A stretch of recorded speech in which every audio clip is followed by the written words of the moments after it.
அனைவருக்கும் ஆனந்த வணக்கங்கள். இன்றைய தலைப்பு துன்பம், இன்பம், ஆனந்தம்.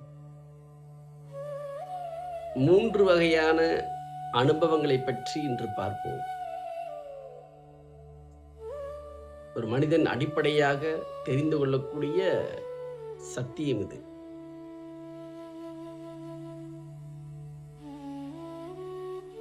துன்பம் உங்களுக்கு நல்லாவே தெரியும். துன்பம்னா என்ன? துன்பம் என்பது ஒரு உணர்வு. துன்பம் என்பது ஒரு உணர்ச்சி.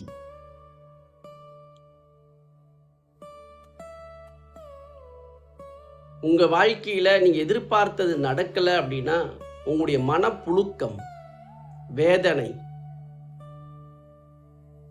அது துன்பம்னு பேரு.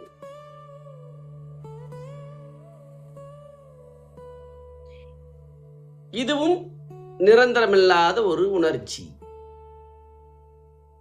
இன்பம் என்பது நீங்கள் நினைத்தது நடந்தால் நடக்கக்கூடிய சந்தோஷம். இதுவும் நிரந்தரமில்லாமல் இருக்கின்ற ஒரு உணர்ச்சி.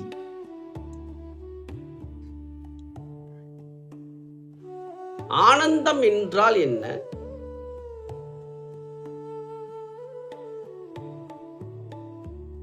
இந்த 3 பற்றி கொஞ்சம் ஆழமா பார்ப்போம். சில பேர் வாழ்க்கையில துன்பத்திலேயே இருப்பாங்க. என் வாழ்க்கையில சந்தோஷமே இல்லை, எப்ப பார்த்தாலும் துன்பத்திலேயே இருக்கிறேன் அப்படிம்பாங்க. இன்னும் சில பேர்கள் தான் சற்று இன்பத்தையும் அனுபவிக்கின்றார்கள்.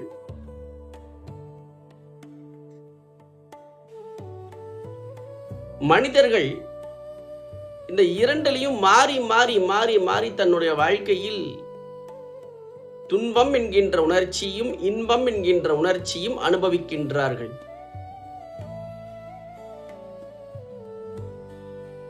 இறைவன் பரம்பொருள் பராசக்தி மனித பிறவிக்கு ஒரு மிகப்பெரிய ஒரு வாய்ப்பை தந்திருக்கின்றது. எப்பொழுதும் குறையாத பொங்கிக் கொண்டே இருக்கக்கூடிய ஊற்றாகிய சக்தி, உணர்வு, ஆனந்தம்.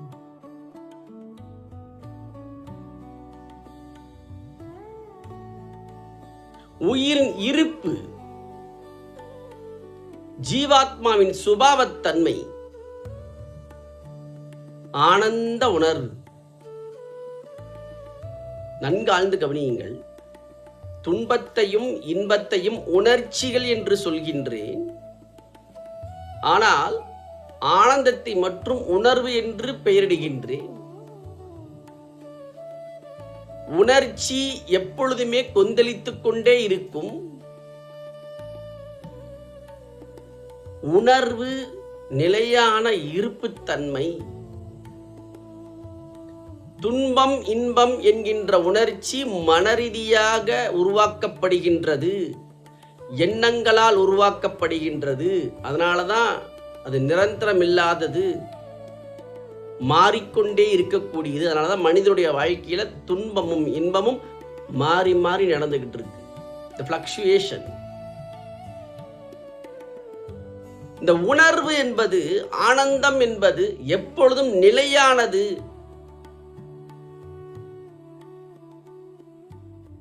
இது மனதால் உருவாக்கப்படுவதில்லை, ஆன்மாவின் இருப்பாகவே அது இருக்கின்றது. மொத்த வாழ்க்கையுமே மனிதர்கள் மனதில் வாழ்கின்றோமா, ஆன்மாவாகிய இருப்பில் வாழ்கின்றோமா? நன்கு ஆழ்ந்து புரிந்து கொள்ளுங்கள். மனதில் வாழக்கூடிய மனிதர்கள் ஒருபோதும் நிரந்தரமான இன்பத்தை அனுபவிக்க இயலாது. நீங்களும் உங்க வாழ்க்கையை யோசித்து பாருங்க, பரிசோதித்து பாருங்கள். பிறந்தது முதல் இன்று வரை வாழ்க்கை முழுவதும் மாறிக்கொண்டே இருக்கக்கூடிய இன்ப துன்பங்கள். சில பேர் இன்னும் யோசிச்சு வாழ்க்கையே இன்பத் துன்பம் மாறி மாறி வர்றதான்னு ஏற்றுக்கொள்வார்கள். காரணம், அவர்கள் ஆனந்தம் என்கின்ற இருப்புத்தன்மையை உணராதனால். ஒரு சர்க்கரை மட்டுமே சாப்பிட்டு அனுபவிச்ச மனிதனுக்கு சர்க்கரையுடைய சுகம் மட்டும்தான் தெரியும். அதை விட அதிகமான இனிப்பு சுவையான தேனை பற்றி அனுபவிக்காம, அதை டேஸ்ட் பண்ணாம இருப்பவர்களுக்கு அதனுடைய மகத்துவம் புரியாது. அதே போல்தான் வெறுமனே சமுதாய வாழ்க்கை என்கின்ற இன்பத் துன்பத்தை அனுபவிக்கின்ற மனிதனுக்கு ஆனந்தம் என்கின்ற நிலையான இருப்புத்தன்மையை உணராமல் இருப்பதினால் வாழ்க்கை மாறிக்கொண்டுதான் இருக்கும் என்கின்ற சமாதானத்திற்குள் செல்கின்றார்கள், ஏற்றுக்கொள்கின்றார்கள். இதுதான் மாயை.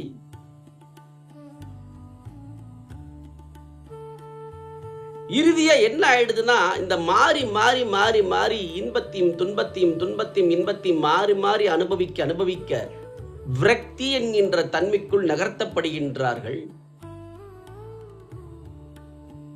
என்ன நம்ம நினைச்சதான் நடக்க மாட்டேங்குது.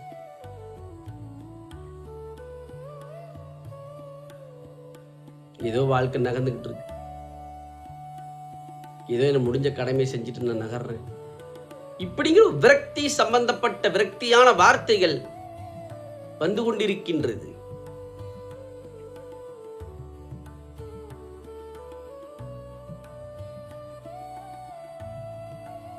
எப்பொழுது ஆனந்தம் என்கின்ற நிலையான இருப்பாகிய உணர்வை உணரும் போது மட்டும்தான்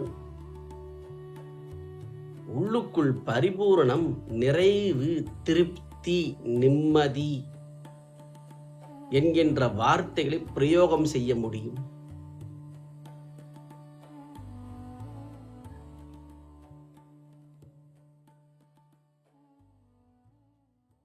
ஆனந்தம் என்ற வார்த்தையை கேட்டதே மிக பெரும் புண்ணியமாக நான் உணர்கின்றேன். என் வாழ்க்கையிலும் கூட இந்த சத்சங்கத்தின் மூலமாக நான் சொல்வது, ஆனந்தம் என்கின்ற வார்த்தையை கேட்டதே மிக பெரும் புண்ணியம்.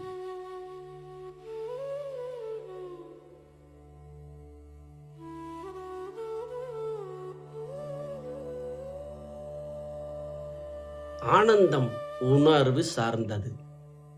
ஆனந்தம் எப்பொழுதும் பொங்கிக் கொண்டே இருக்கும் ஊற்று, எப்பொழுதும் பொங்கிக் கொண்டே இருக்கும் ஒரு சக்தி.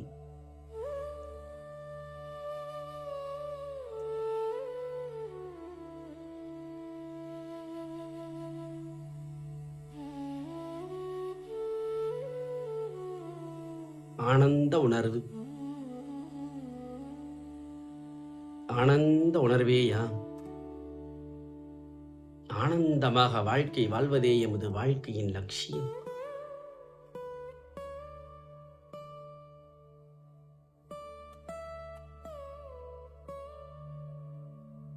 மக்களே, சற்று ஆழ்ந்து யோசியுங்கள்.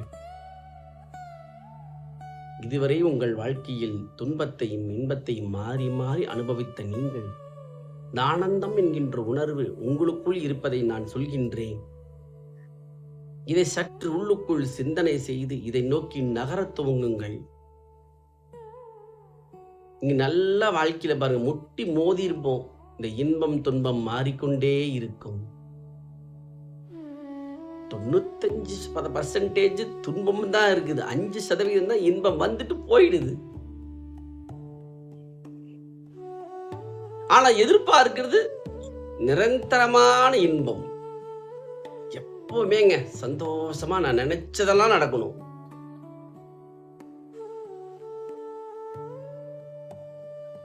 நன்கு ஆழ்ந்து புரிந்து கொள்ளுங்கள். நீங்கள் எதிர்பார்க்கின்ற நிரந்தரமான இன்பமானது வெளியுலகத்தில் இல்லை. ஆரோக்கியத்திலேயோ, எதிர்பார்க்கின்ற செல்வத்திலோ, எதிர்பார்க்கின்ற உறவுகளிலோ நீங்கள் நினைத்தது நடந்தாலும் கூட, நீங்கள் எதிர்பார்க்கின்ற நிரந்தரமான இன்பம் என்கின்ற ஆனந்த உணர்வு ஒருபோதும் அதன் மூலமாக நடக்காது.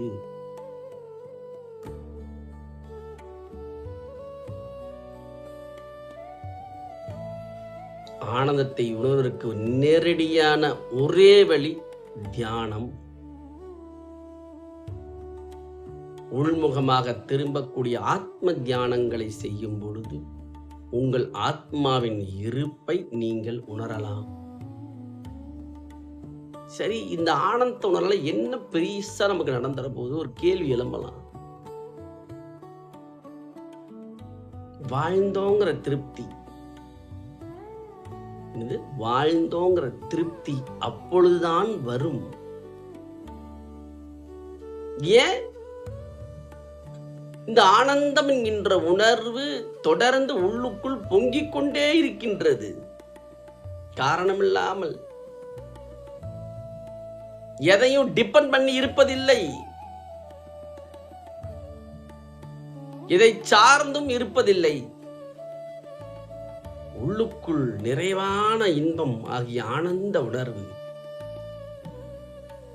சுதந்திர தன்மை. ஆனந்தத்துடைய குணமே சுதந்திரம், ஆனந்தத்துடைய குணமே நிறைவு, ஆனந்தத்துடைய குணமே திருப்தி, பரிபூர்ணம், நிம்மதி. உங்களை நீங்க ஆனந்தமா நிம்மதியா திருப்தியா இருக்க வைக்க முடியல, உணர முடியல அப்படின்னா நம்ம மற்றவர்களுக்கு நாம் நிம்மதியை தர இயலுமா? நிச்சயமாக இயலாது. ரெஸ்ட்லெஸ்ஸா இருக்கக்கூடிய ஒரு மனிதன் மற்றவர்களையும் அதே தன்மைக்கு தான் எடுத்து செல்வான். ஆனந்தமாக இருப்பவன் மற்றவர்களையும் ஆனந்தமாக தான் எடுத்து செல்வார்கள். இந்த இன்பம் துன்பம் இரண்டையும் தொடர்ந்து மனிதன் எதிர்பார்த்து கொண்டே இருக்கின்றான். அதுக்கு பேர் தான் சுயநலம்னு பேரு.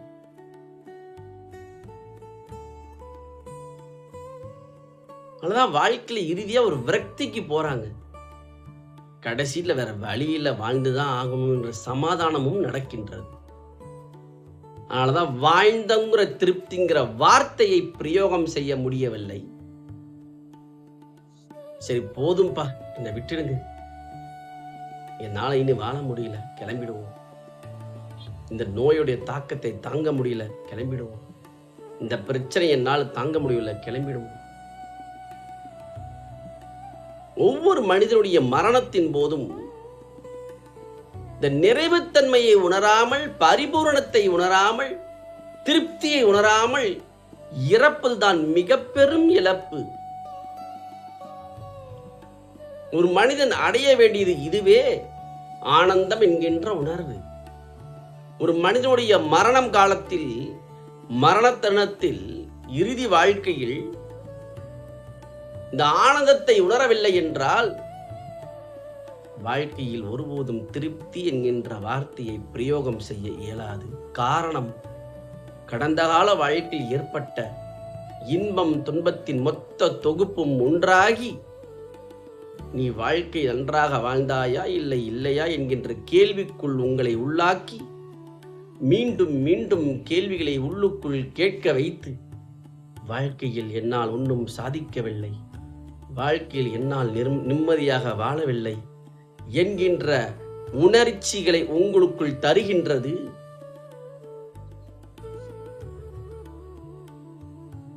இதுதான் இறுதியாக வாழ்க்கை மொத்த சாரமாக எடுத்து தருகின்றது.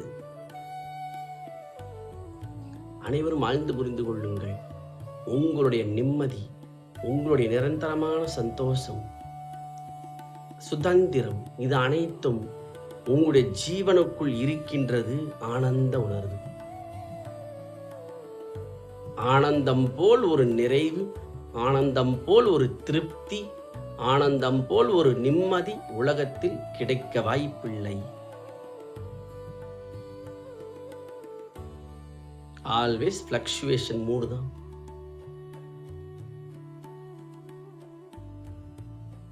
உங்களுக்குள் ஆனந்தமாக உணருங்கள். இதுவரை வாழ்ந்த இன்பம் துன்பம் என்கின்ற மாயை போதும். உள்ளுக்குள் முடிவெடுங்கள். சரி, இனி வரும் வாழ்க்கையில் உள்முகமாக திரும்பி ஆனந்த உணர்வு நோக்கி நகர வேண்டும் என்கின்ற முடிவை எடுங்கள். அந்த முடிவுக்கான வழி திறக்கப்படும். நான் என்ன நோக்கி வாங்க அப்படின்னு சொல்ல வரல. முடிவை எடுங்கள். உங்களுக்கான வாழ்க்கை அது பாகமாக மாறுவதற்கு அனைத்து சக்திகளும் உதவும். இக்கணம் முதல் என் வாழ்க்கையை ஆனந்த உணர்வோடு ஆத்ம ஆனந்தத்தை நோக்கி நான் உணர வேண்டும் என்கின்ற சங்கல்பம் ஏற்றுகின்றேன். இதை நோக்கி இறைசக்தியை என்னை எடுத்துச் செல்லுங்கள் என்று சங்கல்பம் ஏற்றுங்கள். உங்கள் வாழ்க்கை திரும்ப துவங்கும். Life is nothing but decision. வாழ்க்கையே முடிவுகள் தான்.